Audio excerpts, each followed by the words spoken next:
Welcome back नाज़रीन जीअं त असां ॻाल्हि ॿोल करे रहिया आहियूं त मुल्क में कफ़ायत शहरी जी मुहिम जो ऐलान त थिए थो, अमल छो नथो थिए, इन मामले ते ॻाल्हि ॿोल कंदासीं। ज़ोहरा वदूद आतमी साहिबा असां सां गॾु मौजूदु आहे, मेंबर क़ौमी असम्बली नून लीग सां जो ताल्लुक़ है। ज़ोहरा साहिबा, कफ़ायत शहरी के कोई भी हुकूमत हो, ये बात नहीं कि नून लीग, कोई भी हुकूमत हो ऐलान तो करती है कि कफ़ायत शहरी करेंगे, अवाम पे बोझ ना डले, लेकिन कफ़ायत शहरी होती नहीं है। पिछले दौर की यूनिवर्सिटी नहीं बनी, पिछले दौर की साइकिल पे सफ़र नहीं देखा। इस दौर की हुकूमत का भी यही हाल है कि एहसन इकबाल साहब कभी कहते हैं चीनी कम करो तो चाय कम करो, कफ़ायत शहरी करो, कैसे मुमकिन होगा? बिस्मिल्लाहिर्रहमानिर्रहीम। आप सही कह रहे हैं कि हमने भी ये बात कही है, मगर कभी हमारी हुकूमत तो ये पहली दफ़ा तो नहीं आई। इससे पहले नहीं कहा, कब कहा हमने? कभी नहीं कहा, कभी नहीं कहा। देखिए अभी हालात जो ऐसे हैं। नहीं, इस माजरत है पे मुल्क सवारो ये वाली स्कीमें कफ़ायत शहरी के ज़मरे में आती है ना, उस वक्त तो भी नून लीग ने कहा था ना। आप बिल्कुल सही कह रहे हैं, मगर मुझे ये बताइए कि हमारी पिछली हुकूमत में आप लोग को कोई प्रॉब्लम था? नहीं, अवाम अवाम अवाम आराम से नहीं थी? अवाम को तकलीफ थी? अवाम तो उस वक्त आपकी कंपेयर पीपल्स पार्टी की हुकूमत कर रही थी कि महंगाई उस वक्त से ज़्यादा है। आपके मुल्क में तरक्की हो रही थी पिछले दफ़ा? आपका जीडीपी कहाँ पे पहुंचा हुआ था? पॉवर्टी की लाइन कहाँ पे थी? देखिए आपको मिलाना चाहिए। जो इस वक्त गई है 4 साल में अवाम रो रही थी, अवाम परेशान थी, अवाम हमारे पास आती थी कि कुछ करें। अब जब हम आए हैं तो आपने आए हुए 3 हफ्ते वाली हुकूमत को आप कह रहे हैं कि जी तुम झंडा घुमा दो। और तालबा नहीं कह रहे, हम कह रहे हैं कि कफ़ायत शहरी कफ़ायत का ऑलरेडी ऐलान किया जाता है, कहा जाता है, मुमकिन कैसे होगा? कफ़ायत ऑलरेडी शुरू हो गई। अगर आप देखें पार्लियामेंट की किसी की कोई तनख्वाह नहीं बढ़ी है, उनके जो पेट्रोल को मिलता है तो वो कम कर दिया है। हमें हमारी मिनिस्ट्रीज में कोई खाना पानी नहीं मिलता है, हम सब अपने पैसे से करते हैं। हम यहाँ भी जो खाते हैं उसके पैसे हम खुद देते हैं। तो क्या ऐसा मुमकिन नहीं होना चाहिए कि जो 20,000 22,000 तनख्वाह लेने वाला फुल पेट्रोल अपनी जेब से भरता है, वो पॉलिटिशियन या ब्यूरोक्रेट्स मुकम्मल अपनी तनख्वाह से पे करे? ऐसी कोई स्कीम मुतारिफ नहीं हो सकती, बजाय कि आप 20% कम करें? 20% नहीं कम किया, ज़्यादा कम किया, एक तो बात है। दूसरी चीज़ ये है कि आप एक बात बताएं कि ये लोग गवर्नमेंट में बैठते हैं, इनकी ज़रूरियात अब से ज़्यादा होती है। हम सिर्फ अपने आप को नहीं देखते, हमारे सामने अवाम होती है, हम उनका भी ख्याल रखते हैं, हम उनको भी दे रहे होते हैं, हम अकेले तो नहीं खा रहे होते हैं। दूसरी चीज़ ये है कि इन कैबिनेट्स में इनकी तनख्वाहें आपको पता है कितनी होती है? नहीं पता आपको? नहीं, हमारी लाखों तनख्वाहें में होती है। जी नहीं, बिल्कुल हज़ारों में तो गलत नहीं है। होती। लाखों की तो बात ही ना करें आप। हज़ारों में तो नहीं होती। हज़ारों में नहीं होती, हज़ारों में कितने लोगों की तनख्वाह होती है, बहुत ही गरीब लोग होते हैं, मगर उनको हमने रियायत दी कि नहीं दी? दिए ना रियायत। उनके ऊपर टैक्स तो नहीं लगा रहे हम, टैक्स हम लोगों पे लग रहा है। हमारी पार्लियामेंट्री की हमारी एक पाई की तनख्वाह नहीं बढ़ी है, हम भी रोते रहते हैं। हम पेट्रोल अपनी गाड़ी में खुद भरवाते हैं, मुझे गवर्नमेंट तो नहीं देती है। किसने कहा कि हमें गवर्नमेंट देती है? आप मतलब देखिए ये कि जहाज़ के टिकट्स नहीं और मिलती है, जो बिल्कुल नहीं सब्सिडाइज मिलती, हम खुद चीज़ें जाते हैं, सारी जहाज़ की टिकट हम खुद लेते हैं। ये कौमी असम्बली में से दी हुई हैं। असेंबली में जिनको मिलती होगी वो भी नहीं ले रहे हैं। हम हमारे यहाँ तो जितने मिनिस्टर्स हैं, ज़्यादातर मिनिस्टर्स जो हैं वो तनख्वाह तक नहीं लेते हैं, वो तनख्वाह भी नहीं लेते, वो अपनी गाड़ियों में खुद पेट्रोल भी भरवाते हैं। अच्छा, ये मुमकिन होगा, ये जो ऐलानात होते हैं कफ़ायत शहरी के, इससे कुछ ना कुछ रिलीफ मुमकिन हो सकेगा आपके ख्याल में? बिल्कुल होगा, क्यों नहीं होगा? बिल्कुल होगा। देखिए इस वक्त जो हालात हैं मुल्क के, जो मईशत का हाल है, उसमें हम लोगों को हर वो काम करना पड़ेगा जिससे आप अपने मुल्क को बचा सकें। हम नहीं चाहते थे कि मुल्क जो है वो श्रीलंका बन जाए, हम बिल्कुल नहीं चाहते थे। हमने उस श्रीलंका बनने से मुल्क को बचाया है। आईएमएफ की जो शराइत थी और जिस पे ये पिछली हुकूमत जो माहदे पे साइन करके गई है, वो उन्होंने इमरान खान से नहीं किया है, वो हुकूमत के नाम पे किया था, वो मुल्क के नाम पे किया था। सॉवरेन गारंटी जब आप दे देते हैं तो बात ख़त्म हो जाती है। वहाँ पे हमें उनके हर कंडीशन को मानना पड़ता है जिसका वो कहते हैं।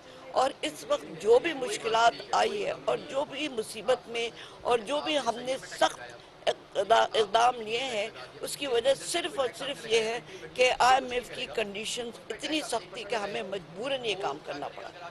हमने कोई काम खुशी से नहीं किया, हमें अपने अवाम की तकलीफ का पूरा पूरा एहसास है। और हम पर्सनली हम अपनी बात नहीं कर रहे हैं, पर्सनली यहाँ पे पार्लियामेंट में जितने लोग बैठते हैं पर्सनली वो जो कुछ भी कर सकते हैं हम लोग करते रहते हैं। ये नाज़रे असां पार्लियामेंटेरियन सां ॻाल्हि ॿोल कईसीं त मुल्क में कफ़ायत शारी जा हुकूमतनि पारां नारा त हयां था वञनि पर छा कफ़ायत शारी हुकूमतूं कनि पियूं या न पियूं कनि इन मामले ते हाणे साकिब सलीम कुरैशी असां अगर मौजूद हैं उनसे गाल बोल करना साकिब जैसे कि हम इंट्रो में बात कर रहे हैं कि कफ़ायत शारी के नारे ऐलानात वादे तो सुन सुन के अवाम थक गई है।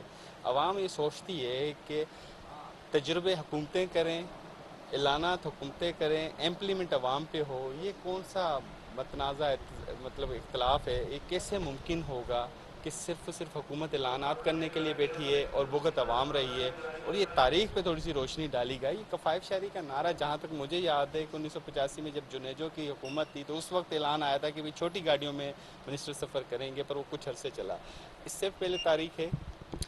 देखें, इससे पहले तो सबसे पहली तारीख कायदे आज़म की हमें नज़र आती है कि जब वो पहले गवर्नर जनरल पाकिस्तान आज़ाद होने के बाद की बात है। तो बिल्कुल उसी की बात मैं कर रहा हूँ कि जब वो पहले गवर्नर जनरल पाकिस्तान के बने और उन्होंने जो एयर टिकट है वो उन्होंने अपनी जेब से ख़रीदा, बावजूद इसके जो चाय थी वो उन्होंने अपनी जेब से ली।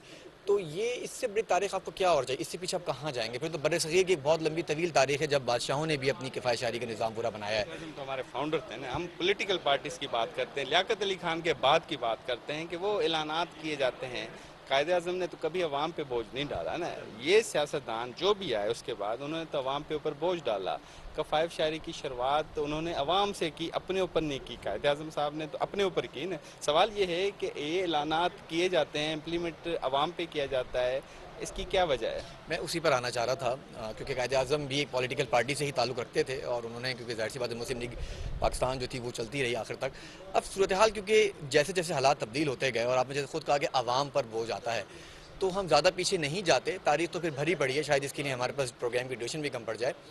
क्योंकि जब इमरान खान की साबिक़ा हुकूमत गई उन्होंने ऐलान किया किफ़ायत शारी, उन्होंने पहले ही कहा मैं आते ही अपनी गाड़ी यूज़ करूँगा, प्रोटोकॉल नहीं लूँगा, ये नहीं करूँगा। कुछ दिन बाद एक वीडियो वायरल हुई कि वो छोटी सी मैदान में कुछ लोग जा रहे हैं। इस तरह की ड्रामेबाजी और ये मार्केटिंग प्रमोशन कैंपेन्स बेसिकली हम कहते हैं गलत नहीं होगा।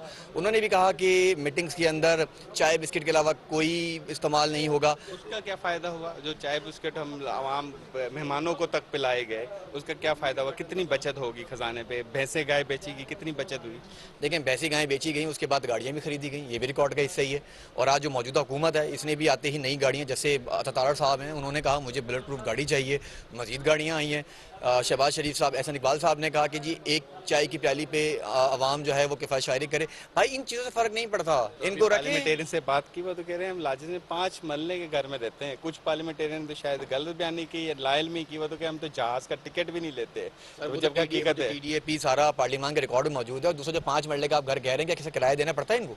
सवाल ये है, क्या बिजली का बिल देना पड़ता है? सवाल ये है। तनख्वाह में कुछ अलाउंस करता है हमारा, कुछ तनख्वाह जो उनको मिल रही है वो तो घर बैठे सिर्फ सेशन जो है उसको कवर करने की मिलती है, उसमें कोरम पूरा नहीं होता।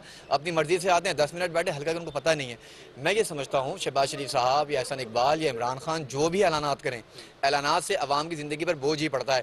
आज उन्होंने किफ़ायत शारी की आप बात करें, साथ उन्होंने 2000 अरब का हमें नया डाका भी बता दिया कि वो डाका पड़ रहा था। भाई 72 सालों से पड़ रहा था। आज ये कह रहे हैं कि सिगरेट की कीमतें बार बार, जितने एमएनए से आपने बात की मैं सुन रहा था, हर यही कह रहा है कि जी सिगरेट के ऊपर 40% टैक्स लगा दिया गया। ओ भाई, सिगरेट लग्जरी आइटम्स में नहीं है, ये टबाको जहाँ से आ रहा है वो तो सारा स्मगल होकर आ रहा है। आप स्मगलिंग रोके ना, उसकी स्मगलिंग तो आप उसे रोक नहीं सकते। आप प्रोडक्शन पे जितना कॉस्ट लगाएंगे, एंड यूज़र जो है, चाहे वो घी हो, तेल हो, चावल हो, जिस कंपनी पे भी ये टैक्स आपने इजाफी लगाया है, जिसे आप 2% से लेकर और 3% तक ले जा रहे हैं, वो अल्टीमेटली आपकी और मेरी जेब से निकलेगा। जब हम बाजार में खरीदने जाएंगे तो उसकी कीमत डबल हो चुकी होगी। तो सरमायाकार को तो कोई नुकसान नहीं हुआ। ये जो अमीर अमीर अमीर, ये तो अमीर को मजीद अमीर करने वाली बात है। मैं आपको छोटी सी एग्जाम्पल दूँ। आज आप दूध लेते हैं 150 रुपये लीटर, ठीक है, क्या दूध वाले को नुकसान हुआ है? डीजल का प्राइस बढ़ा, उसने रेट बढ़ा के कवर कर लिया। बिजली का रेट बढ़ा, उसने रेट बढ़ा के दूध की कीमत में कवर कर लिया। यानी हर चीज़ का रेट बढ़ा के उसने, मैं आपको छोटी मिसाल दे रहा हूँ कि दूध का रेट उसने 150 रुपये कर दिया। उसका मुनाफा कल भी 20 रुपये था और आज भी मुनाफा है। लेकिन जो मैं एंड यूज़र हूँ, जब मैं लेने जा रहा हूँ तो मेरी तनख्वाह में इजाफा नहीं हुआ, जिसकी वजह से मुझे 150 रुपये जेब से खर्च करना पड़ रहा है। तो ये सब ड्रामेबाजी है। बजट अभी पे मंजूर किया, मिफ्ता साहब ने बजट क्लोजिंग स्पीच दी, उसने कहा 15% तनख्वाहें, ये वो मरात दे दी हमने, अच्छी खासी आवाम को रिलीफ दे दिया और अपने ऊपर कुछ रिलीफ नहीं दिया। वो तो कह रहे हैं कि मिफ्ता इस्माइल साहब को कहें, सरकारी लेवल के ऊपर तो इम्प्लीमेंट हो जाता है क्योंकि एक नोटिफिकेशन होता है لیکن ہماری 80% آبادی جو ہے وہ پرائیویٹ سیکٹر میں کام کرنے والی ہے. مفتاح اسماعیل صاحب کی اپنی کمپنیز ہیں. میں یہ آپ کو مشورہ دوں گا, بلکہ یا جو لوگ سن بھی رہے ہیں میڈیا کے اور لوگ بھی ہیں, کسی طرح خاموشی سے ان کی فیکٹری کے باہر نکلنے والے مزدوروں سے انٹرویو کر لیں, ان کی تنخواہ منیمم کتنی ہے آپ کو اندازہ ہو جائے گا کہ وزیر خزانہ کی خود اسٹاف کے کام کرنے والوں کی منیمم ویجز کیا ہیں اور کس طرح بجٹ مینٹین ہو رہا ہے. تو آج تو نے بڑی برملا اس سے کہا کہ جی وزیر اعظم کے بیٹوں کی فیکٹریوں کے اوپر بھی لگ گیا کارخانہ. ان کو تو کارخانے پاکستان میں ہیں کدھر؟ آخر میں ایک چیز پوچھوں, یہ جو پیچھے بلڈنگ ہے اس پہ عوام کی قسمت کے فیصلے ہوتے ہیں, کروڑوں روپے کا ٹی اے ڈی بنتا ہے, بجٹ سیشن ہوتا ہے, پارلیمنٹیرین ہمیں تو اس بلکہ پورے طریقے انصاف کے جو دور میں حکومت 3 سال رہی 4 سال, اس میں بھی پارلیمنٹ میں کوئی بندہ نظر اتنے نہیں آئے, ابھی تو بالکل کام ہی پورا ہے.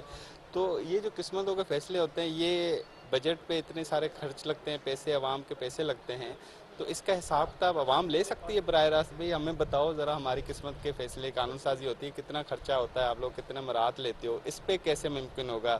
کیونکہ قانون سازی تو یہ کرنی ہے نا. اگر یہ قانون سازی کرتے ہیں کہ ہم پیٹرول نہیں دے رہے بیوروکریٹس کو, ہم پارلیمنٹیرین کو پیٹرول نہیں دے رہے, تو یہ کیوں نہیں کر رہے؟ ان کی کیا قید ہے, ان کو رکاوٹ کیا ہے؟ سر دیکھیں, میں پھر کچھ کہوں گا تو آپ کے پروگرام سے لائن کہیں کٹ نہ جائے, کیونکہ بعض اوقات جملے سخت ہوتے ہیں.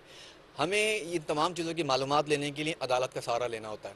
جب ہم عدالت میں جاتے ہیں تو ہمیں کہا جاتا ہے, تب ہے نا عدالت تو کہے گی آپ قانون میں سازی یہی کہہ کریں. رہا ہوں نا, قانون سازی تو بات کی بات ہے نا. پہلا سوال تو یہ ہے کہ جو بجٹ میں انہوں نے اعلانات کی امپلیمنٹ کی ہیں, جن چیزوں پہ انہوں نے کہا کہ اخراجات کم کریں گے, میں چھوٹا سا سوال آپ سے کرتا ہوں کہ میں اگر صرف یہی پوچھ لوں کہ جو آپ نے کہا کہ بیوروکریسی کی جو پیٹرول کٹ کیا, یہ کیا, وہ کیا, میں اگر صرف ان کی اطلاعات وہی مانگ لوں کہ حکومت نے امپلیمنٹ کیا ہے کہ نہیں کیا ہے, تو عدالت مجھے صرف یہ جملہ کہہ کہ میری پٹیشن کو فارغ کر دے گی, درخواست فارغ کر دے گی کہ آپ کیا امپلائی ہیں, you are not agreed person, تو میری پٹیشن, میری درخواست پہلی اس پہ فارغ ہو جائے گی.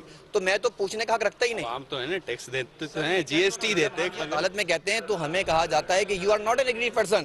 ان لوگوں کو یہی تو فائدے ہو رہے ہیں. یہاں پہ میں بھی کوریج کرنے آتا ہوں, میں آج آپ کی ایمانداری سے بتاؤں, میں صرف اے سی کی ٹھنڈی ہوا لینے آتا ہوں کہ یار دفتر میں بھی اے سی بند ہو جاتا ہے, گھر میں ویسے لائٹ نہیں آتی, جب تک سیشن چل رہا ہے ٹھنڈی ہوا آ رہی ہے, سکون سے بیٹھو, ان کی بک سنو, گھر چلے جاؤ. کیونکہ جو باتیں انہوں نے کرنی ہے کاغذوں پہ لکھی ہوئی, جو آپ کے اور میرے جیب سے خرچ ہو کے انہوں نے بجٹ میں پیپر چھاپے ہیں, بھائی وہ چھاپے ہوئے پیپر میں حقائق کیا ہیں؟ آج عمران خان کی حکومت آ جائے, کسی اور کی حکومت آ جائے, وہ پھر آ کے ہمارے اوپر بیلچی اور کلہاڑے چلائے گا, یہ کہہ کہ سابقہ حکومت تباہ کر گئی ہے. سو گاڈ سے چیزوں کو بچائیں, اعلانات سے کچھ نہیں ہوگا, امپلیمنٹ ان کو کرنا ہوگا, جو کہ یہ کبھی بھی نہیں کریں گے. بہت بہت شکریہ ثاقب صاحب, آپ نے اپنا قیمتی وقت دیا. ناظرین, آج پروگرام میں پارلیمنٹیرین صاحب گال سے آخر میں ثاقب سلیم قریشی صاحب ان سجی صورتحال تے تجزیہ وٹھنے کا پانی میزبان مدثر کے لینا اجازت ان ہفتے بہراز.